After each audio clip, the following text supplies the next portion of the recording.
Varias son las teorías que intentan determinar el momento y la forma en que llegaron los primeros pobladores al territorio del continente americano. Según Mirambel, fue a través del estrecho de Bering, hace 70 o 60 mil años, que hombres y mujeres cazadores de animales, como el mamut y el mastodonte, ingresaron al actual territorio de Alaska. El clima frío del Ártico propició un congelamiento, sirviendo de puente a un nuevo mundo. Sin embargo, ese fechamiento parece ser mucho mayor de lo que generalmente es aceptado, pues se manejan fechas de poblamiento entre 16.000 a 20.000 años antes del presente. Otros científicos señalan una ruta de poblamiento a través del Océano Pacífico, utilizando embarcaciones rudimentarias que de Filipinas u Oceanía fueron arrastradas por corrientes marinas. En la actualidad, existe evidencia sobre el poblamiento del Pacífico, que habría ocurrido luego del poblamiento de América. La región del actual territorio salvadoreño es una de las zonas que brinda las mejores condiciones para ser habitada por grupos humanos, debido a las características que imperaban en ella, como la riqueza de recursos naturales, las cuales permitían la caza, la pesca y la recolección de frutos.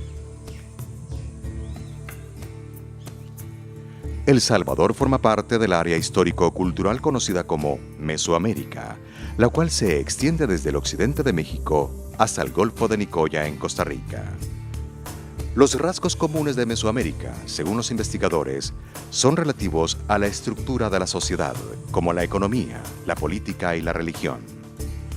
El Salvador, país situado en la costa pacífica de Centroamérica, posee en la actualidad una extensión territorial de unos 20.000 kilómetros cuadrados, con una población de alrededor de 6 millones de habitantes. Se estima que fue habitado hace 14 o 16.000 años antes del presente.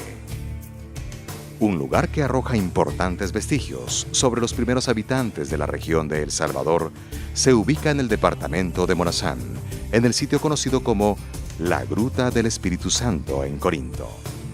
La organización social de estos grupos eran cazadores-recolectores y eran grupos familiares generalmente, no pasaban de 50, de 100 personas. Para entender de una mejor manera el desarrollo de los asentamientos humanos en el actual territorio salvadoreño, es preciso desglosar periodos que la antropología ha determinado en preclásico, clásico y posclásico.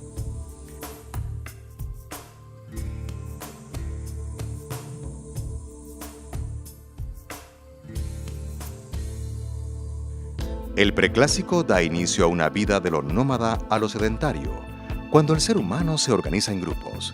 Comienzan así las prácticas agrícolas. El maíz y el frijol representan los principales cultivos y son con el chile y la calabaza o ayote la base alimenticia de la población, además de la pesca, la caza y la recolección de frutas, raíces y tubérculos. Por otra parte, se elaboran redes y petates, hilos y tejidos, entre otras formas de producción de artículos del ajuar prehispánico. Un cuerpo de agua es importante en la relación del ser humano con su entorno. En este sentido, podemos saber que estos habitantes prehispánicos de Chalchuapa ofrendaban a la laguna.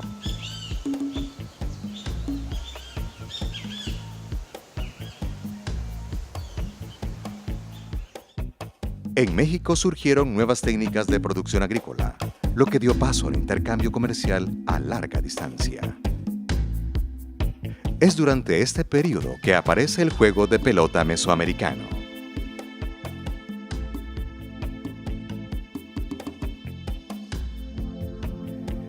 En el preclásico se puede resaltar la introducción de dos innovaciones importantes en el campo intelectual: el calendario y la escritura, usados en el registro histórico de los acontecimientos políticos. Estos desarrollos contribuyeron más adelante a la consolidación de los mayas. La zona más importante con vestigios prehispánicos en El Salvador. Muestra de ello es este montículo donde nos encontramos en el sitio arqueológico El Trapiche, el cual guarda los restos de las ocupaciones del preclásico, ¿verdad? Ocupaciones desde el preclásico temprano, el 1200 a.C. En el sitio que estamos ahorita es el sitio preclásico de Ataco. Este es una hondonada que está en medio de dos montañas, la Cruz de la Empalizada y el Cerro del Chico. Estos son los dos cerros que la gente conoce aquí con esos nombres, y el sitio arqueológico está dispuesto exactamente en la parte baja de este lugar. Las comunidades habitaron en casas con espacios interiores muy reducidos, construidas de lodo y troncos delgados, es decir, pajareque. Se observa el sentimiento de respeto a las deidades. Hubo hechiceros y sacerdotes que ejercían control político y social. La zona más importante de ocupación humana en El Salvador se sitúa en el occidente, en la región de Chalchuapa, Santa Ana. La laguna Cuscachapa y el Trapiche se reconocen como lugares que contienen importantes vestigios de asentamientos humanos. Casablanca es un sitio ubicado al norte de Chalchuapa. Es considerado por los arqueólogos como uno de los principales, pues provee información de los periodos preclásico, clásico y posclásico. En El Salvador el suelo es muy ácido, entonces la osamenta no se conserva con el tiempo, ¿no? Sin embargo, Casablanca y otros sitios de Tazumal y otras zonas de Chalchuapa, pues han permitido que las osamentas se mantengan, ¿no? Entonces las hemos encontrado en diferentes posiciones que nos van indicando también, digamos, rituales o formaciones o una información arqueológica que nos dice que fueron sacrificados. Lo importante de este sitio, de esta estructura, es que se encontró al frente un depósito muy increíble de obsidianas, o sea, una cantidad increíble de obsidiana que en un principio se pensó que qué era, o sea, por qué estaba ahí. Las investigaciones de los japoneses, Akira Ichikawa, que fue el encargado de la dirección de este proyecto, descubrió también una estela lisa, que nos determina también una presencia muy temprana, ¿no?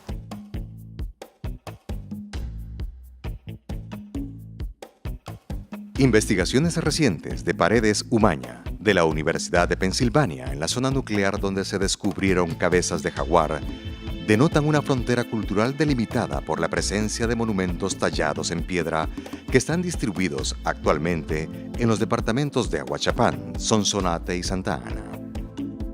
Que este estilo escultórico era mandado a hacer por la élite gobernante. Entonces están asociados a esos centros ceremoniales, están asociados a entierros de personajes importantes, y esto quiere decir de que era parte esencial de los ritos públicos y de la forma de gobierno, además. Las cabezas de jaguar son representaciones de rostros estilizados que tienen configuración humana, entonces tienen los ojos, tienen la frente, tienen la boca, muy similar a como el rostro humano está configurado, pero este estilo introduce rasgos que no son humanos, introduce rasgos felinos, introduce rasgos de aves, de serpientes.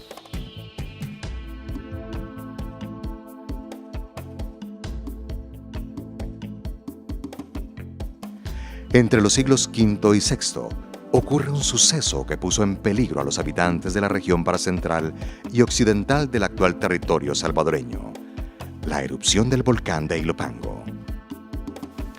En Ataco, en las excavaciones, encontramos dos tipos de ceniza: la ceniza del volcán Ilopango y una ceniza de cocina.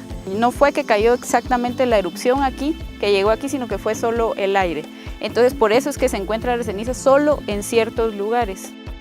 Pero no solo se debe considerar el occidente del territorio que hoy conforma El Salvador como zona habitada por antiguos pobladores. Arqueólogos mencionan otros sitios en Oriente, entre ellos uno de los más importantes es Quelepa, en San Miguel, que habría sido poblado por grupos lencas.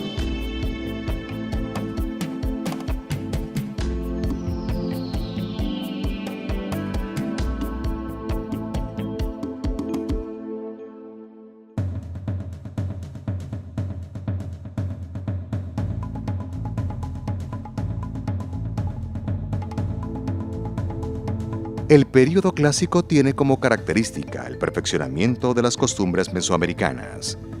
Llama la atención el poder que adquieren los gobernantes, convenciendo a los habitantes de realizar tributo de alimentos u otros bienes en forma periódica e involucrarse en la construcción de grandes monumentos.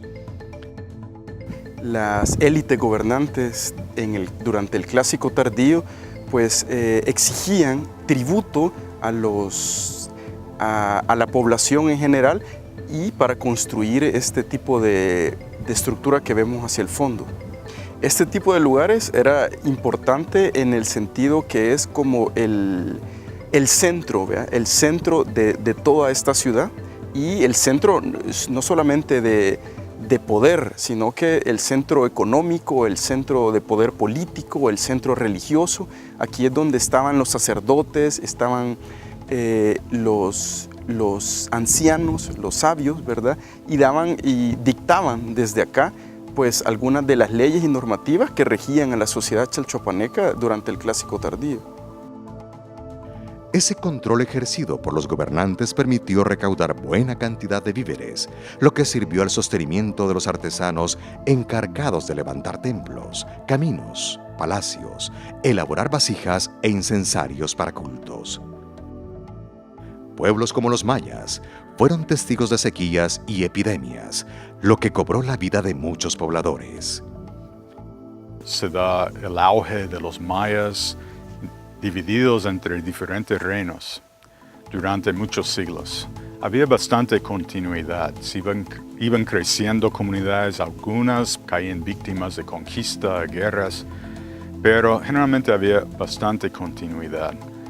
Aquí donde estamos había un pueblo maya de consideración a solo 2 kilómetros, como muchos de ellos, en la planicie del valle. Tenía una cancha de pelota, pirámides funerarias probablemente, y una población considerable alrededor. Colapsó en ese tiempo, los 800. En la región de El Salvador, se destaca como vestigios del período clásico el sitio conocido como Joya de Serén, además de San Andrés, Carasucia y desde luego Casablanca y Tazumal. Arqueólogos que han trabajado en Tazumal han considerado la influencia mexicana en la región de El Salvador. Las tumbas descubiertas en Tazumal poseían ofrendas relacionadas con los habitantes en ese entonces de Teotihuacán y pertenecían a la nobleza de Chalchuapa. Aunque recientes investigaciones señalan que las tumbas descubiertas son plenamente mayas. Donde estoy acá, apareció como un templo sepultado, como de la época clásico temprano. El Valle de Zapotitán, y específicamente Joya de Serén, representa un orgullo para el país. Joya de Serén, declarado Patrimonio de la Humanidad, fue una aldea que guarda vestigios domésticos de un pueblo que vivió en la zona hasta la erupción del volcán Loma Caldera, que la sepultó. Sabemos que en el Valle de Zapotitán el sitio rector, el sitio más importante era San Andrés, y Joya de Serén era uno de los asentamientos que estaba controlado por la élite de San Andrés. Y este es el ejemplo que vemos prácticamente en todo el sureste mesoamericano durante el Clásico.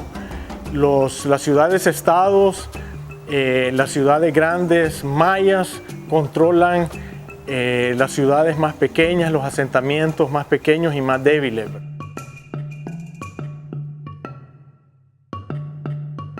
Había una élite que gobernaba, habían sacerdotes, habían artesanos, definitivamente había un ejército para que estos lugares mantuvieran el control sobre los otros asentamientos. Habían comerciantes, el comercio era muy importante y básicamente estos lugares subsistían por la agricultura. La actividad principal era la producción agrícola y el comercio. La arquitectura de Joya de Serén muestra el uso sofisticado del adobe reforzado. Los constructores edificaron paredes verticales resistentes a los techos. Después de la erupción de Loma Caldera, los habitantes de Joya de Serén huyen del sitio y probablemente vienen a San Andrés.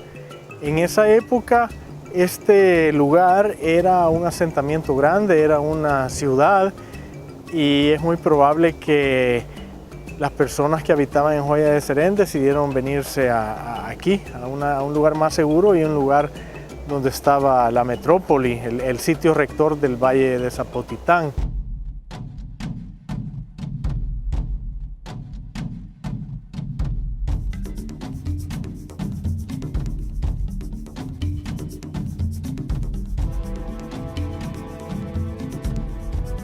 El período posclásico comienza con el deterioro de la civilización maya. Científicos hablan de varios factores que incidieron: presión demográfica, enfermedades, deterioro del ambiente, incluso las guerras entre grupos. De los tres periodos, es este el más violento. Los grupos se van militarizando al utilizar elementos nuevos como los metales. Es donde se utiliza el arco y la flecha. Invitaban a sus enemigos a presenciar las fiestas de Xipe Totec en palcos escondidos para infundirles terror de ser víctimas de conquista azteca, que mejor se rindieran pacíficamente. Eso era el objetivo. Y en esta zona tal vez también lo fue. En el posclásico ocurren las migraciones más significativas hacia la región de Centroamérica. Los pipiles llegan de México y se introduce el náhuatl en la región. Cabe la posibilidad de que se dieran dos migraciones mexicanas al territorio salvadoreño en el posclásico. Uno que resultó en Cihuatán, nueva ciudad, y otro siglos después que resultó en la población pipil. El posclásico va terminando con la primera epidemia introducida por los españoles, que fue de viruela. El sitio pipil de mayor relevancia fue su capital, originalmente llamada Cuscatán, ahora antiguo Cuscatlán, en cuyo entorno aún existen algunos vestigios arqueológicos.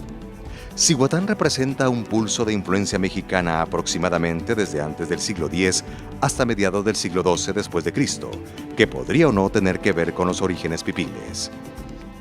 Que Cihuatán, después de quizás solo siglo y medio de existencia, habiendo sido fundada por 900 más o menos, fue invadida y quemada.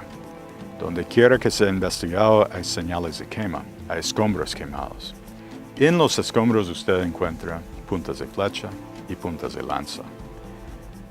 Debajo de los escombros encuentra incensarios quebrados y otros objetos en el suelo.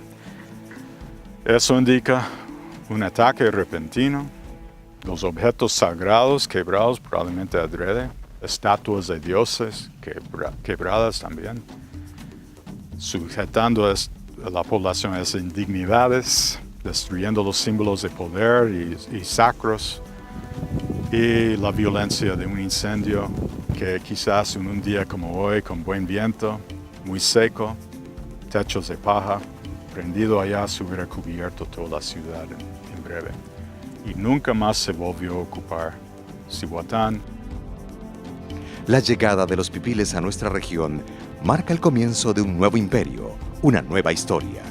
La población pipil, situada en el centro del actual El Salvador, fue aproximadamente de 500,000 personas, según investigadores.